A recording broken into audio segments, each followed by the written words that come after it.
How are you? Good. How are you? Oh, feeling good. So excited. Hey, guys. So excited. Hi, everyone. Welcome to Dude That's Fucked Up. Yeah. I'm Erin. I'm Nicole.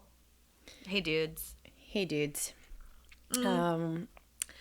Yeah. This, we're really excited about today's topic, and we don't really have much fucked up stuff to talk about, so... we're gonna talk shit on our moms real quick. Yeah. Very respectfully. Well, and, like, lovingly. But, lovingly. We were talking the other day after we recorded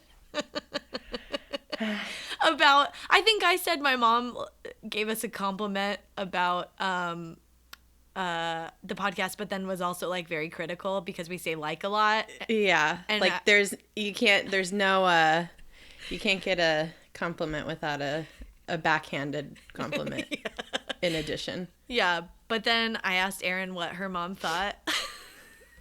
As it turns out,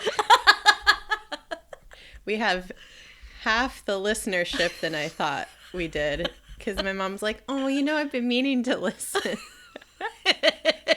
She doesn't even listen.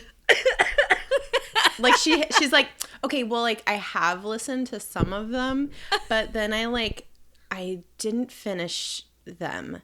And it's because your dad and I were listening to it with our friends, and I was like, what? This is not a thing to listen to in mixed company. Like you can't, this is so not acceptable or appropriate for not suitable for public. Not suitable for public. Like we've heard people talk about how they some of our friends have listened at work, and we're just like, oh my god, please don't get fired. Oh my god.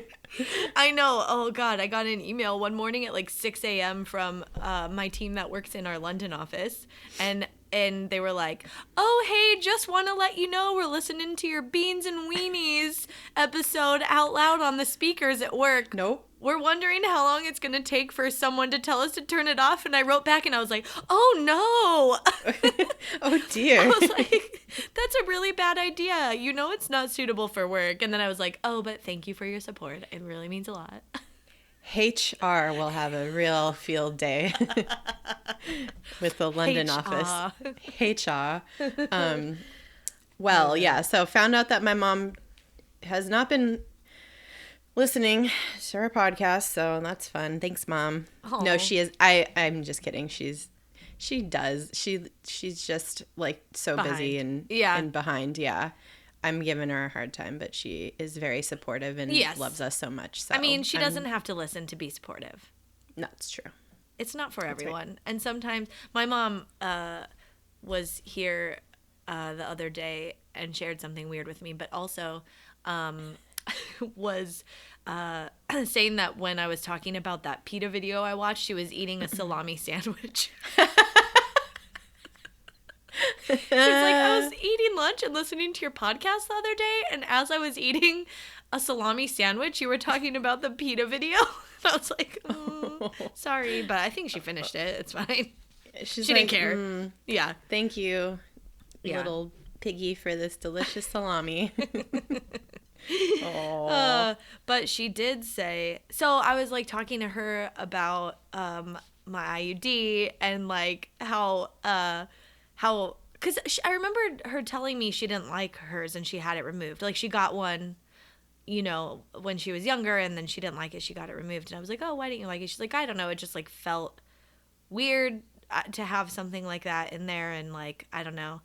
And then I don't even know how we started talking about this. Oh, I said, I'm glad I'm not taking the pill anymore and all this estrogen. And she's like, oh, I have to take it for hot flashes, for menopause and stuff. And I was like, yeah, but your body's different now.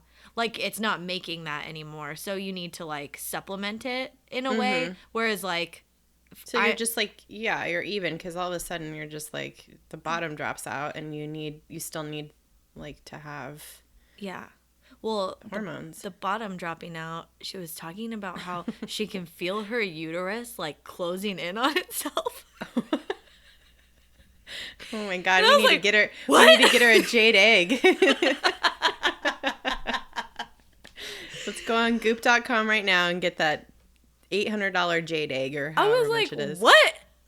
how is that happening? Like, is that what really happened? She's like, I don't know. I can just like feel it closing in. It's like getting real tight in there, and like things are closing down, shutting down. I was like, oh no. Oh no. So we have that to look like forward to. sealing up. Yeah, it's like it's like just being filled, like her body's just filling it with its own concrete. I don't know. It sounded awful, but I was like, "Oh, cool. Well, I'm not going to worry about that. That's a fun thing to look forward to." Yeah. My mom, sorry, mom, but she went through early menopause, so that's a fun thing for me to look forward to. Oh, also. Fun. Yeah. We should ask her what it's like. We should corroborate what my mom said about her uterus closing in on itself. I was like, what? Man, being a woman's the best. It's so great. No, but it really is. It really is, but but sometimes not. Anyway, yeah. I really don't have a great segue for what we're going to talk about today. Oh, you don't want to talk about anything else, right? I don't have anything else. Okay. We announced what this is and who we are, so we at least check that box. I didn't have I don't know how to even segue into this. We don't have to. We could just say today we're talking about do you like cereal? I do. Do you ever think about the origins of your cereal? Do you ever buy cornflakes? I highly doubt that anybody does, except for like cooking with it, because who the fuck is going to eat cornflakes? Yeah. Just straight up. Like when there's so many choices of... I like Frosted Flakes. Frosted Flakes. Captain Crunch. Yeah. I mean, Cinnamon Toast Crunch is my all-time favorite cereal. Lucky Charms, like, Fruity Pebbles. Yeah, there's so many other ones that taste like actual good food. Yeah. But cornflakes, though, they're still around and they're on the market. I actually made a good fried chicken with like crunched up cornflakes. Yeah. As like the breading? Mm-hmm. Oh, yeah, that's good. Yeah. So, that said, that's our segue, I suppose. Ooh. We really, elbowed that in there. I'm really trying.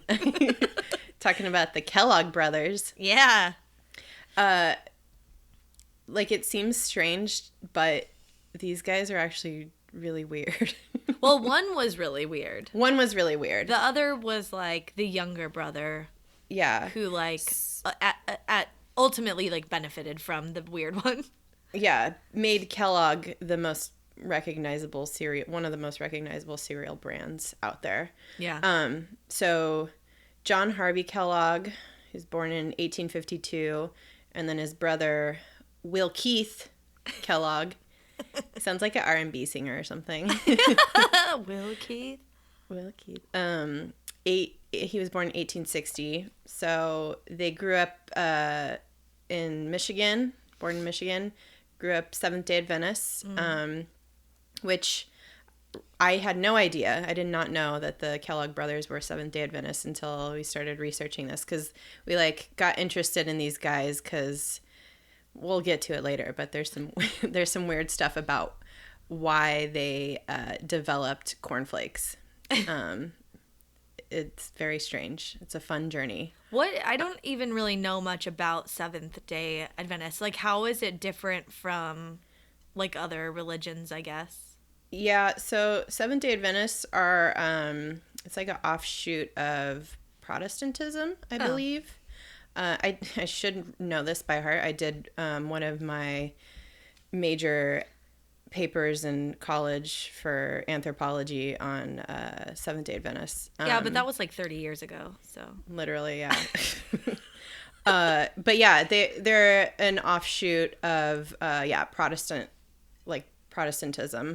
And they have a lot of really interesting beliefs. One of their main beliefs is that the body is very much a temple. They subscribe heavily to Leviticus, kind of they keep kosher, sort of, like Jews do. But they're a majority of them are vegetarian. That's part of the religion. So actually, Seventh-day Adventists are some of the most healthy, people in the world. They live a really long time. We actually grew up next to one of the largest populations of Seventh-day Adventists in the world. Did you know that? No, we did? Yeah, in Loma Linda. Mm-hmm. Oh, wow. Yeah, the Loma Linda Hospital is a Seventh-day Adventist hospital. Oh. And it's one of the best in the area where we're from. And their cafeteria, the hospital cafeteria, is bomb. It's all like vegetarian and so good. Oh, wow. Yeah. Anyway, that's a thing that is a good for context, and even though it's like kind of weird, it kind of explains how and why John Harvey, Dr. John Harvey, has some of his background.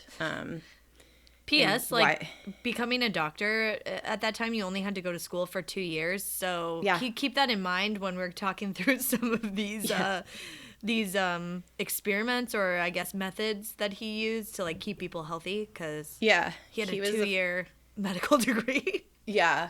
I mean, that's all you needed back then, because it was like in a time where doctors were just coming out of this like butcher, like, are you a butcher or are you actually an intelligent person who's helping people? Like, we don't know. Yeah. So yeah, this is like a time where doctors are finally getting some credibility, sort of.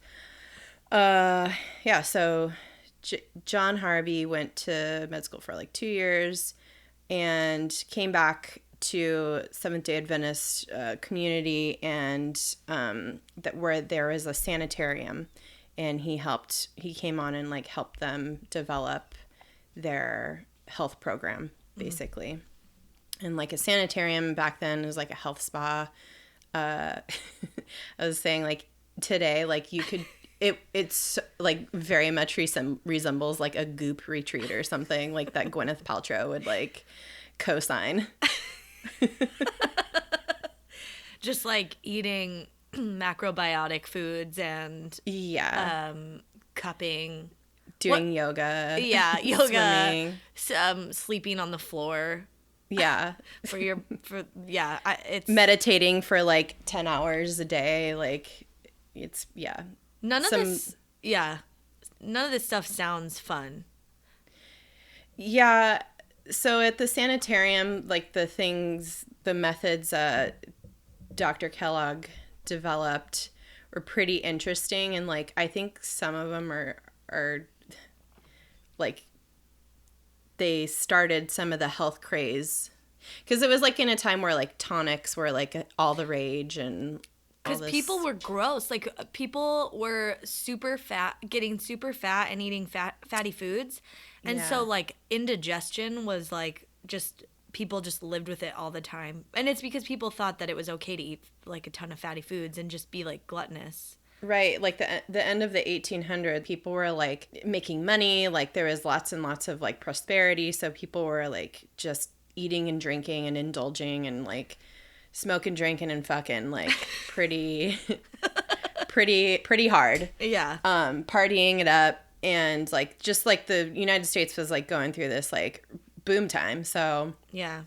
all these people are really getting real chunky and not feeling so good. And so the sanitarium that Dr. Kellogg was working on became one of the premier places to go to like kind of purge your body and cleanse your system of all the garbage that people were putting in it. So they did crazy stuff there. I mean, actually nowadays, like, I don't even think that some of the stuff that people do these days is like not even that crazy. Oh yeah, no, it wasn't that crazy. I don't think. I mean, it's still things that people do today. Like, you know, there was an emphasis on like sunlight, for example, and like he felt like you needed to get as much sun as you could, and so they would put you in like a little light machine with light bulbs around it. Little tanning bed. It was like the first tanning bed. It was like a little sit-up tanning bed where your head was on the outside, and then you just like kind of sat in there like a hyperbaric chamber of light or something. And then I mean, that stuff the sun is good for you. Yeah, it is good for you. In moderation. In moderation. Yeah. You need that vitamin D. He developed like that special tanning bed sort of thing, except it wasn't a bed, it was like a box. And then he also developed, you know, that like belt shaky thing, like that you see in like all these old timey videos of people just like standing up and this belt around them and like shaking them, and it's like all their fat is jiggling. Yeah. It like gyrates it. Yeah, he's the one that came up with that. That was the oscillo manipulator. Yeah. I think, yeah. So yeah, they had some crazy stuff going on there, and like they're they also like were the first place to do like the OG Jane Fonda workout, like where you marched around and did like calisthenics to music, and it was like fun, I think, maybe for people, because they were like, what is this? I don't know. It probably was fun, like, because I think it was the very first time that people exercised to music. Like, he like did a recording with music.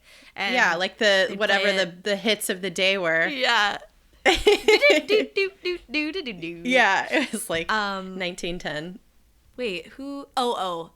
My mom had I think I've told you about this, but my mom had a Debbie Reynolds workout tape. Oh, and it was Reynolds. I know.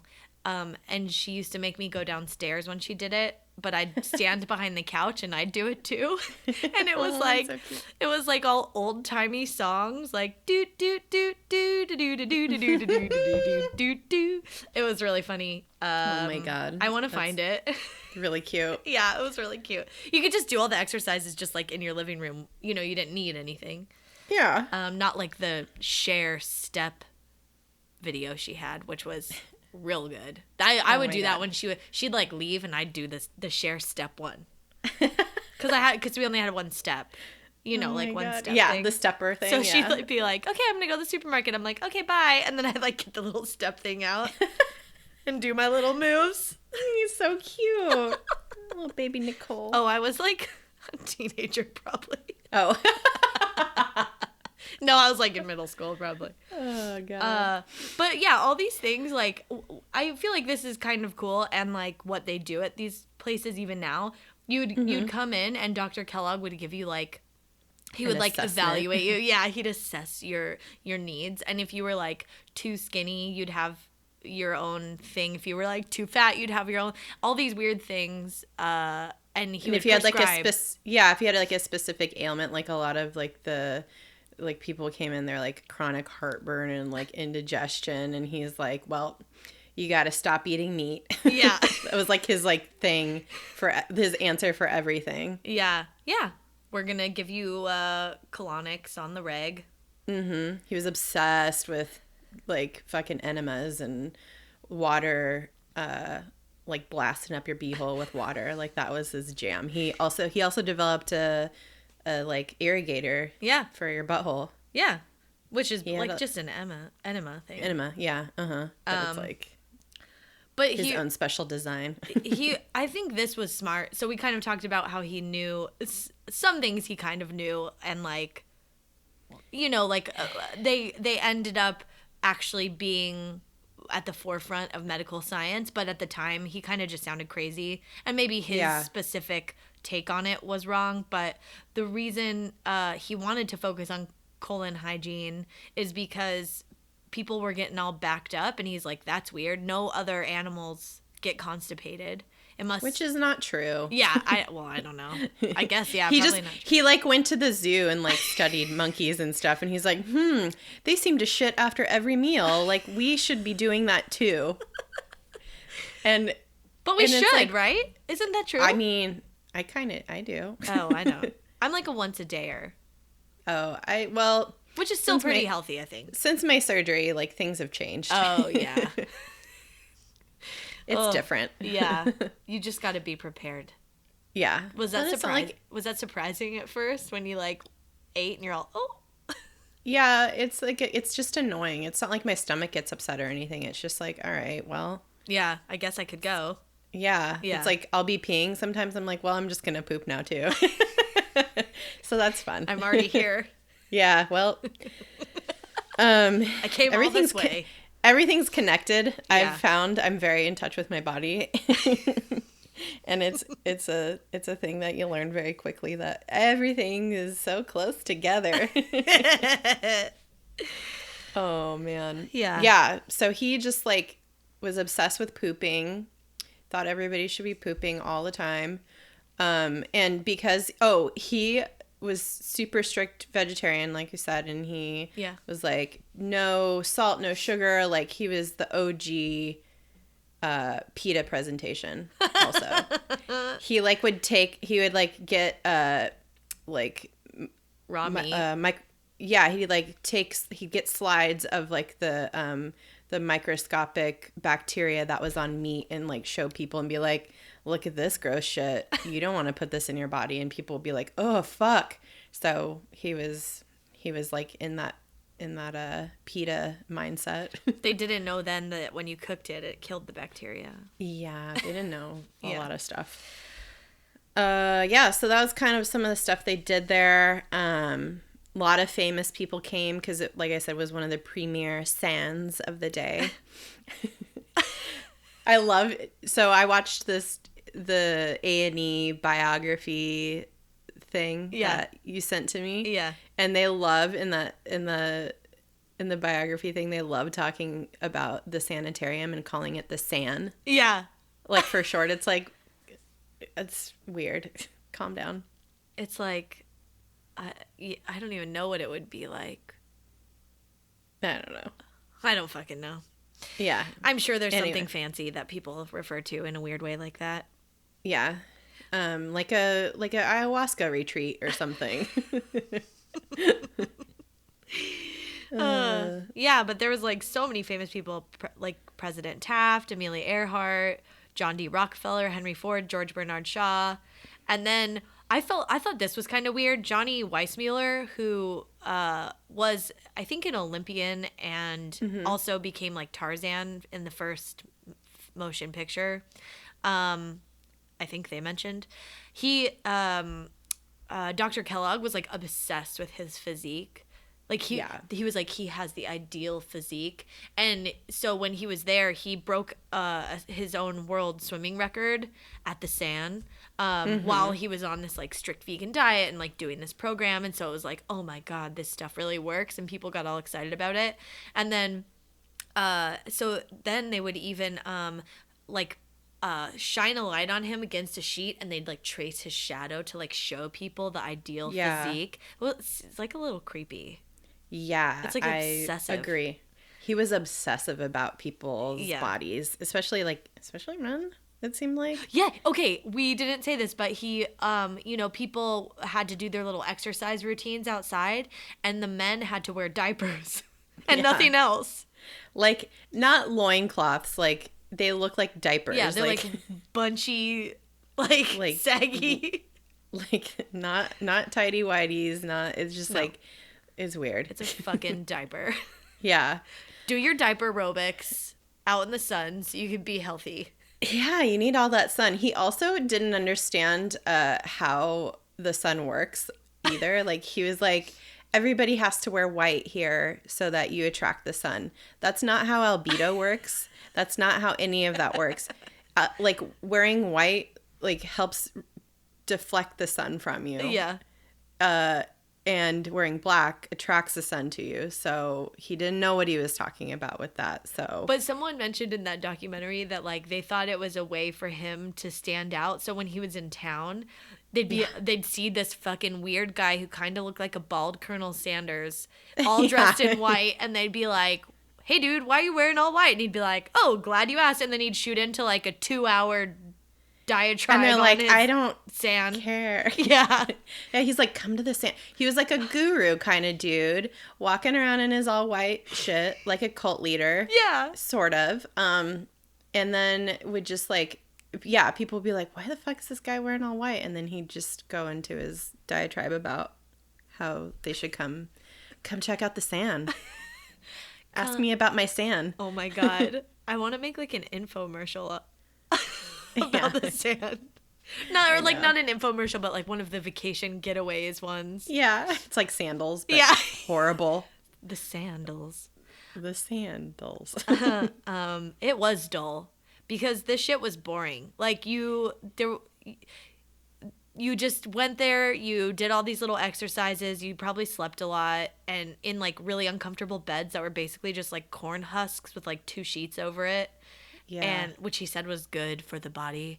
And you ate just like bad, bland food. Horrible bland food. Yeah. Yeah. So so this is all like very Spartan, and this goes back to like the kind of like some of the like Seventh-day Adventists, like very Prude. sparse beliefs. Yeah. And like, and the food. Yeah. The food was terrible, basically. People would like leave the sanitarium and go to like in town and go to like the what was it, the Red Lion or the Red Onion, yeah. I think to Red go Onion eat like Tavern. Yeah, to go eat some steaks and drink some booze, and they would be like totally come back and be like, ugh, and he'd walk by and be like, "You God," well, he didn't say anything bad. He was like, "You sinners, how dare you?" He was all offended and like uptight. But he was serving them shitty ass food, so they were like, "I got to get out of here and get some real food." So well, and the food was all related to the kind of like the weirdest thing about all of this. Yeah. Which is he thought that with all this exercise and like bland food and like all the, fucking dry cardboard he was feeding everyone, they'd be able to control their sexual urges, which were the devil. Yeah. He did not like sex. No. Or masturbation. No. He was very, very, very like upset about it. I mean, he and his wife got married, and it's supposed they didn't consummate the marriage. Yeah, they didn't consummate their marriage. That's written everywhere. Like that's like a known fact. But is that like a hearsay? Like, is that like he said? No, he like so he told people, and I'm like, why would you brag about that? And like, why would I don't know. Why do people do anything? I feel like because it like helps him sell all his shit. I mean, I think his wife would have like said something too. Maybe. I don't know, but that's like a known fact. Yeah, and that's in everything about that I read about these guys. They got married, and then on their honeymoon, instead of doing it, he wrote a book. Yeah. So romantic. Poor lady, man. She was just like, well, maybe she didn't care either. Yeah. I don't know. She must not have. He was super anti-sex, super anti-masturbation. Yep. He thought that like he thought it was like disgusting. He thought sex and anything, your genitals were just like anything having to do with it were just bad for your soul. So he believed, he had these weird beliefs about masturbation specifically. Like he thought it like led to idiocy. He thought that the plain diet was how you like get away from these weird sexual urges, or in his mind weird sexual urges. He thought sex, even with his wife, was bad. And he said, this is a quote from him, "If illicit commerce of the sexes is a heinous sin, self-pollution is a crime doubly abominable." Which, dude, I don't know, man. That sounds like someone trying to sound smart about something they don't really know about. He's very repressed. Yeah. He cataloged 39 different symptoms of a person plagued by masturbation, which included general infirmity, defective development, mood swings, ficklessness, bashfulness, boldness. That's totally counter to bashfulness, so I don't know. Bad posture, stiff joints. Well, that might be true. Jacking off all day long. Fondness for spicy foods. You know what?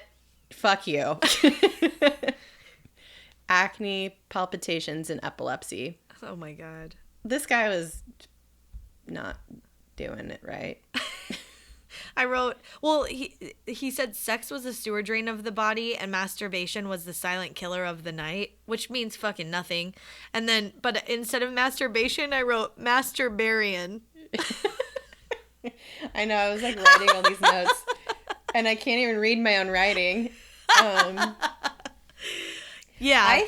I don't know what his deal was with masturbation. Something weird was going on there and sex. Yeah. Honestly, like in the beginning, it's like, oh yeah, the sanitarium doesn't sound that bad. It's kind of like healthy. But then you get there and it's like, okay, none of you touch each other. None of you touch yourself. And also eat this cardboard cracker. And also wear this diaper outside while you work out. Yeah. And then it's like all these things start adding up and it's like, yeah, I'm good. I don't want to go there. I mean, I think some people came out of it probably feeling better because they weren't like eating gross shit. Constantly. Yeah, they like actually did like they had a BM, lose some weight. Yeah, and took tons of shits and they were fine. Yeah. But yeah, you don't need to not masturbate to feel better. In fact, I would say it's one of my personal hangover cures. Yeah. It's part of my regimen when I'm like hungover. It's like it helps so much. Yeah, drink a sugary drink. Uh-huh. Get your blood sugar back up. Masturbate, take a nap. Chug some water, masturbate, and take a nap. Yeah. Exactly. Or have sex. Yeah. Well, one or the other. Yeah. If both parties are into it. Yeah. Anyway. Yeah. That's if I had a SAN, that's what I would prescribe. Right. Everybody.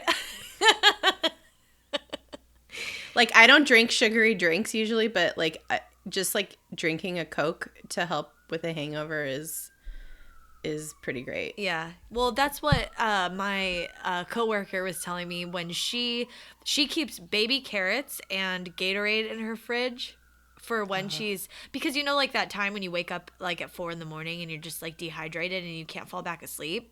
Yeah. It's because your blood sugar is low or something. Yeah. And so she'll go take some sips of Gatorade and eat a few baby carrots and then she falls back asleep. And I'm like, oh, that's genius. Genius. I know. Yeah.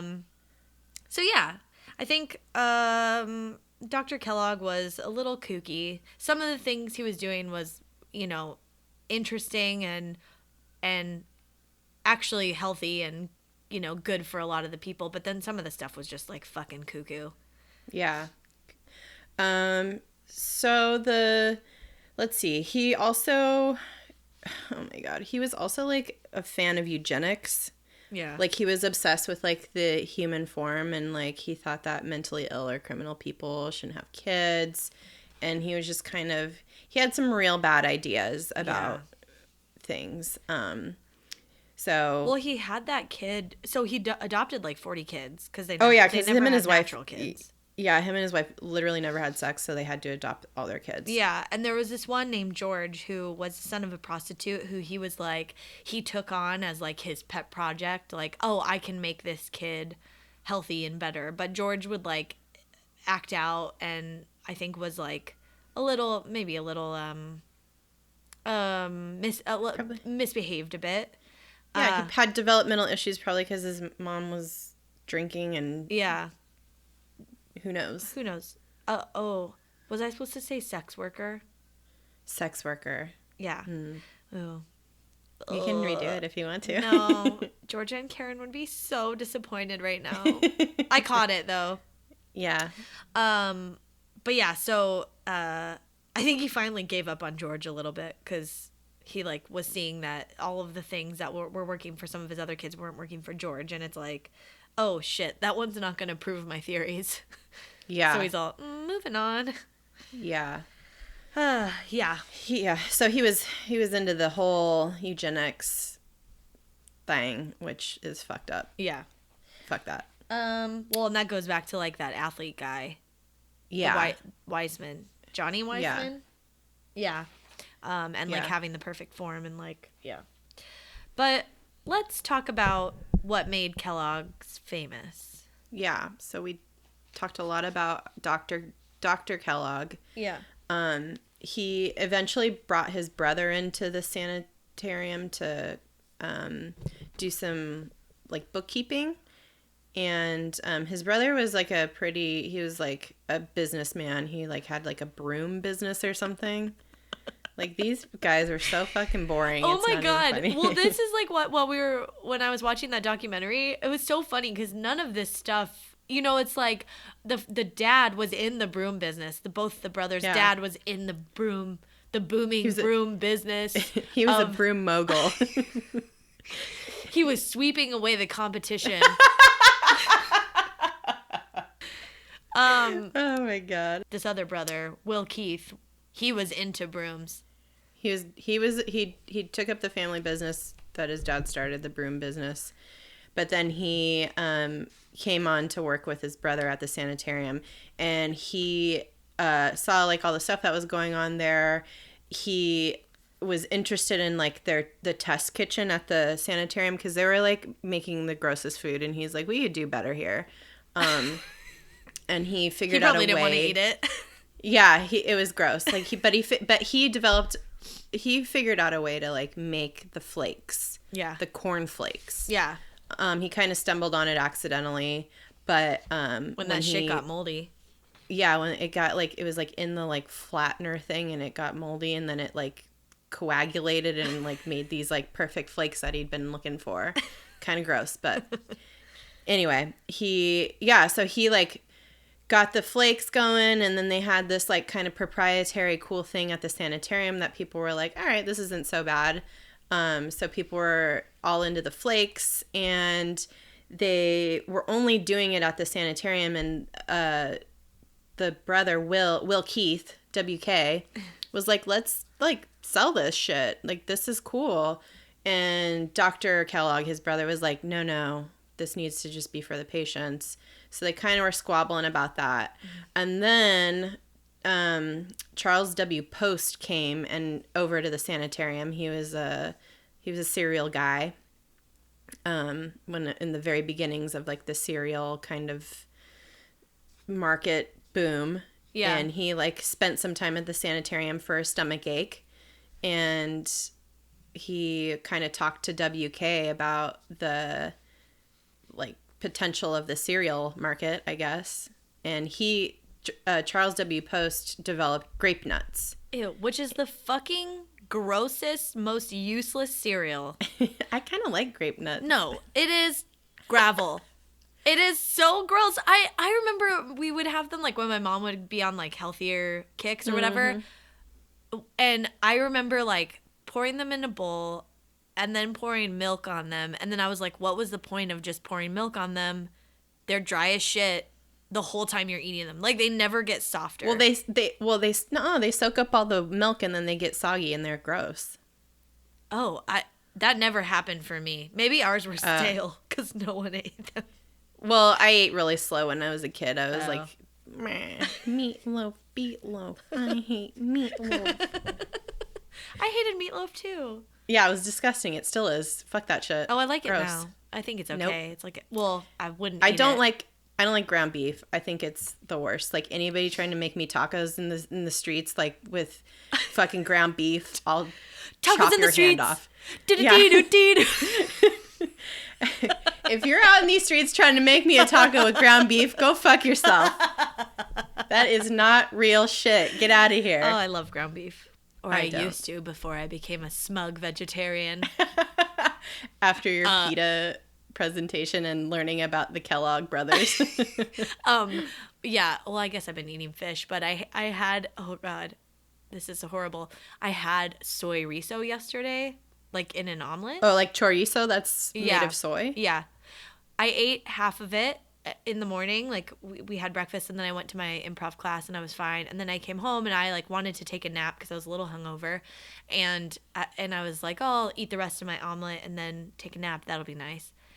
From like when I woke up, because I ate the rest of the omelet and like literally went and laid down. So I didn't like let it digest. But even if I had, I don't think it would have mattered. I had the grossest farts for like 10 hours yesterday. And I Googled it. I was like, oh, what is this? Is it? Am I dying? Do I need to go to the sand? I need a colon irrigation stat. And I Googled it, and it's like a thing. People have a problem with too much soy. And they get like severe, like it hurt. I went on a walk. I was like, Pete, I'm going to go on a walk. Because I was like, oh, maybe it's just like indigestion from being hungover or whatever. And he's like, where are you going to? I'm like, I don't know. And then I just went on a walk and I would like look around. And if no one was around, I'd toot down the sidewalk. Oh my God. And they smelled so bad. Like death. And I was like, oh my God, this is so horrifying. But you need to just eat some cornflakes and you'll be fine. yeah, I'm not going to eat soy riso again, probably. No, that's not worth it. Yeah, but I don't know what I'm going to eat then. I don't either. Fucking vegetables. Ugh. Can you eat, like, I don't know, chicken? No, I don't want to eat chicken. That's even grosser than beef. I don't even really eat chicken as it is. Just eat fish. Fish, Yeah, I am. I'm eating fish. But for breakfast, I wanted like something. Oh, you don't like fish breakfast? I'll have your fish omelet. Yeah. Ugh. Anyway, what were we talking about? We're talking Charles about W. Post. Charles W. Post. Oh yeah. He saw the potential. Oh yeah, he basically stole their ideas. And I loved this. I thought it was really interesting that he, like, in the history of new businesses, he made the most money the fastest that anyone has ever made from, like, starting a new business. Because he was the OG startup bro. Oh, yeah, totally. Oh, because, yes, it gets real competitive after Grapenuts. So he developed Grapenuts, made a ton of money. Then all these other cereal companies started popping up. So this is in Battle Creek, by the way. This is where, like, if you look at a Kellogg's box, you'll see, like, Battle Creek, Michigan. Yeah. But there was, like, a gold rush of, like, all these cereal companies. And WK Kellogg was like, shit, man, like, look at all these people making money. I'm going to make some money. So he, like, and he was telling his brother, he was telling Dr. Kellogg, like, we can make money. Like, let's just add some fucking sugar to these flakes and we're going to be rolling in it. And Dr. Kellogg was like, no. Fucking sugar is the devil. We can't. And he wasn't a businessman. Like, no, he was the opposite of a businessman. He didn't care about making money. But WK was savvy as fuck and was like, nope, I'm going to do it. Added sugar to those flakes, started his own company. Him and his brother got in a huge fight over it because he basically, like, stole the formula for the flakes when they were developed at the sanitarium. So WK starts making that money. Him and his brother have a falling out, and the cereal just takes off. And I mean, in the meanwhile too, like, Dr. Kellogg was also still marketing his version of the flakes, but only at the sanitarium, and only as, like, a health food, whereas WK took it and was like, this is the bomb shit, buy it, and was, like, a marketing genius with it. Yeah, that's what really kind of set him apart from all the other cereal companies that were popping up, because he had, like, an eye for advertising, and he knew, like, how to market all of this stuff. I thought some of the things, I loved two of the things they did, like, while they were campaigning these. One was an advertisement that said, it had like a drawing of a woman, and it said, excuse me, I know what I want, and I want what I asked for, toasted cornflakes. Good day.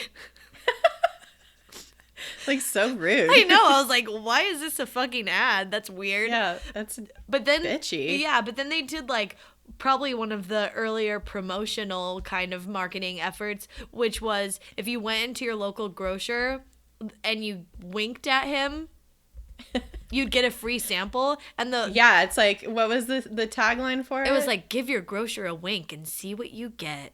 And it's like, that could go one of two ways. Yeah, and people were like, oh, so saucy. And then they were like, I'm totally doing that when I go to the grocery store. Can you imagine if that was a thing today? Oh, like, God. Like, some, like, brand activation for a marketing company, or for, like, I don't know, like, that a marketing company does for somebody. Oh, my God. Like, wink at your cashier or wink at your grocer. And they're like, are you okay? Like, who winks at anybody anymore? No one. I know. I do sometimes, but I look like a weirdo when I do it. I do it. Yeah, I do it, like, playfully or, like, jokingly. Yeah.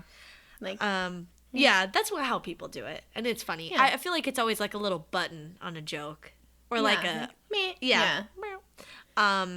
So this all kind of gave WK Kellogg an edge, and he started making money. And I feel like it was also, it's like as WK Kellogg was like heading up the corporate ladder, Dr. Kellogg's like shit was kind of going downhill because the sand burned to the ground. Oh yeah, the sanitarium burned down. Yeah, around the same time, and that's kind of sad.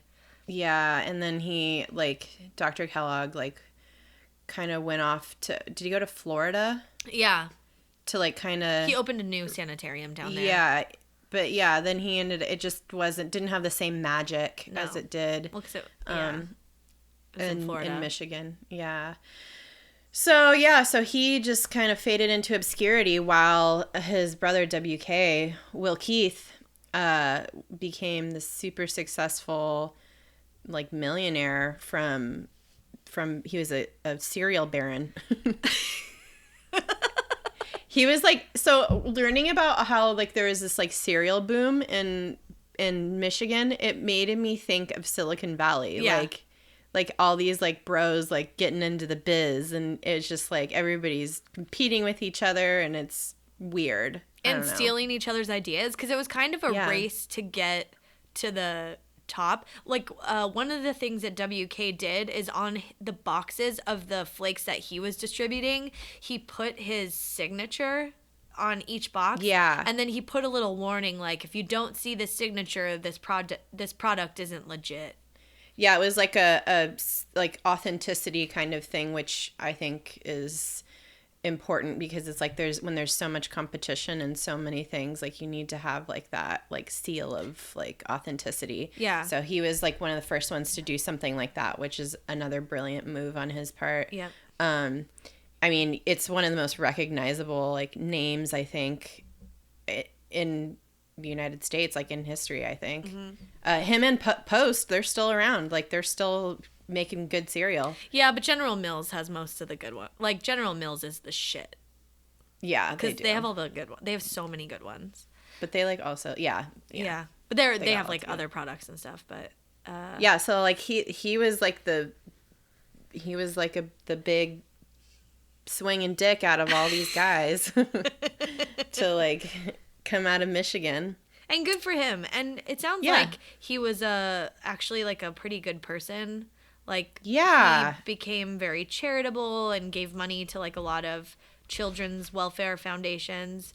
And I thought this was really cool in the, like, during the Great Depression, people couldn't get jobs. So he actually started a round-the-clock 6-hour shift approach instead of having, like, 8-hour shifts for people, so that more people, even though they might not be making, you know, as much money overall, more people were employed and more people were making at least some money to support their families.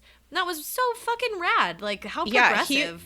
He was, like, an entrepreneur in every sense of the word, and he was the one that he, like, kept his business afloat by being innovative and also being, like, a good, kind person. Yeah, it sounds like, trying to keep people. Yeah, he was a philanthropist. Yeah.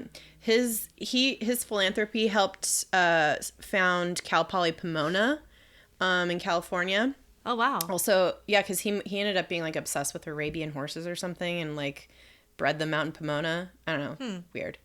It's like something rich people do. They just, like... find a hobby that costs a lot of money and focus on that. Horses, man. So he started Cal Poly Pomona. He also helped start Kellogg College in Oxford. He making it happen, and but he was still in a feud with his brother until, like, the very end of their lives, which is really sad. The battle of the brand. Yeah, when Dr. K. Kellogg, died, he, like, wrote a letter to his brother, like, kind of trying to make amends and apologize, and then, like, all of WK's people, like, his, like, assistants, like, kept the note secret from him until he was on his deathbed. So sad. And he was like, why didn't anybody show this to me, fucking assholes? So they died, I think, both in their 90s. 91. They were both in they lived a long time, so they were healthy. There was something to some of the stuff that Dr. Kellogg was was talking about, but like the saying goes, he's like a broken clock. He was right twice a day. And that's it. Well, yeah, because there was also, I think when he moved to Florida, or maybe it was just during that point in the documentary, I'm right twice a day too. He was one of the first doctors to recognize the impact of like high blood pressure on your overall health. There were like all these little things. And heart disease. Yeah. There were all these little things. And I don't even remember if we mentioned this, but we were talking about it before we started recording, that even like in terms of hospitals, you know, before the sanitarium, people used to get treated at home for a lot of medical procedures because it was cleaner than the hospitals, where people would get sick usually because of all the germs. But he was all about like sanitization. Yeah, sanitizing things. Yeah. And I had to think for a second if that was right. Well, because we're talking sanitarium. I know, yeah. It's sanitation. Weird, yeah. But it's all related, I guess.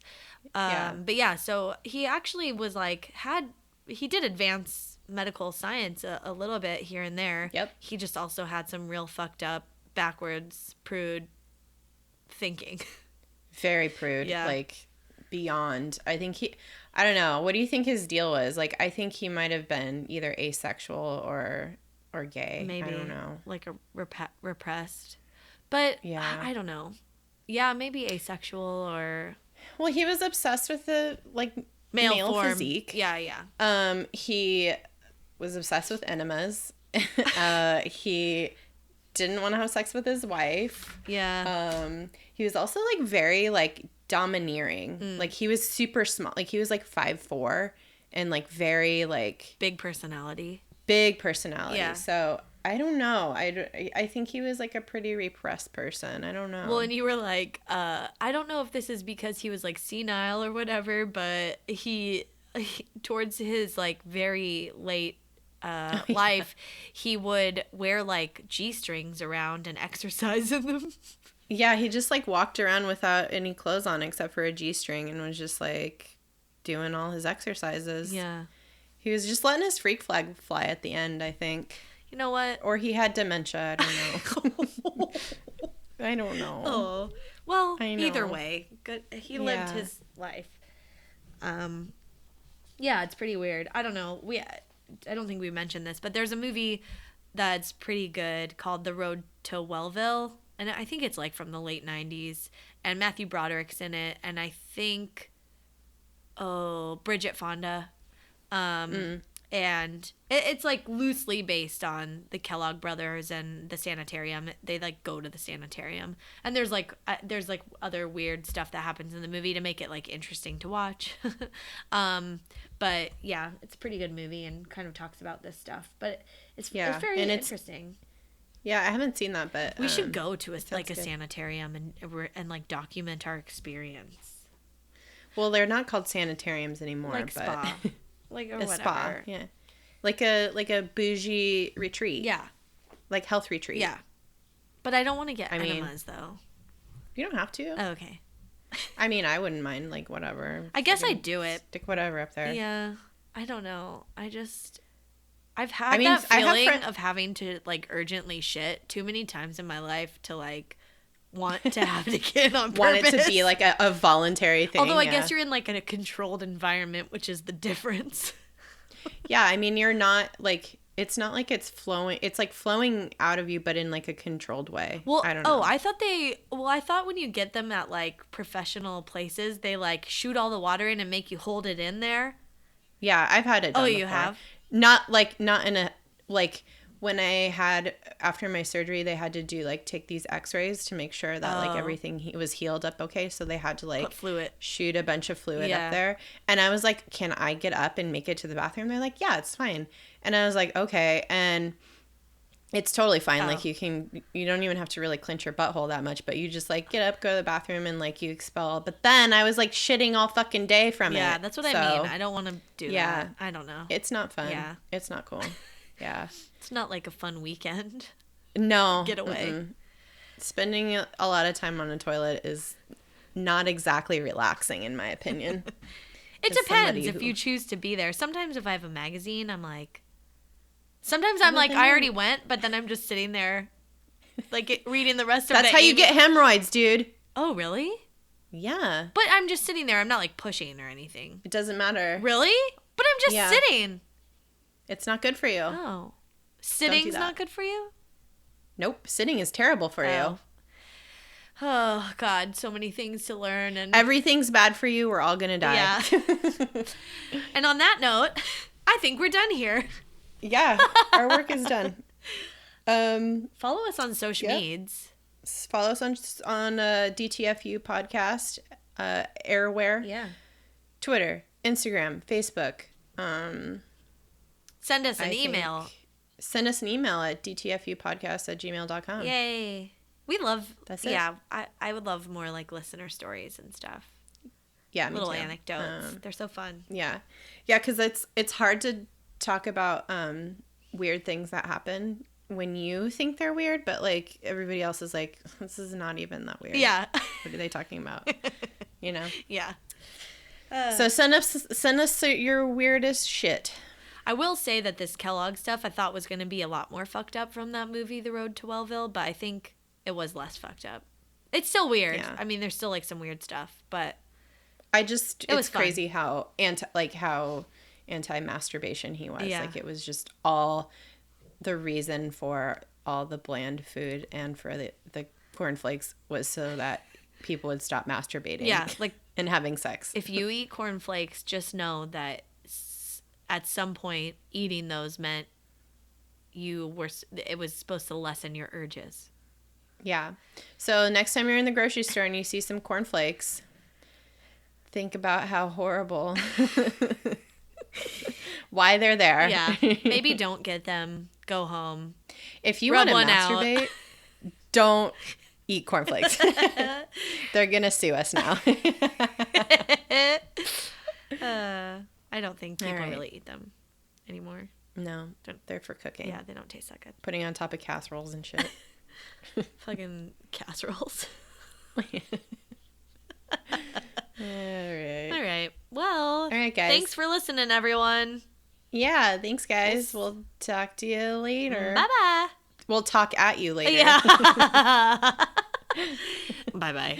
Bye.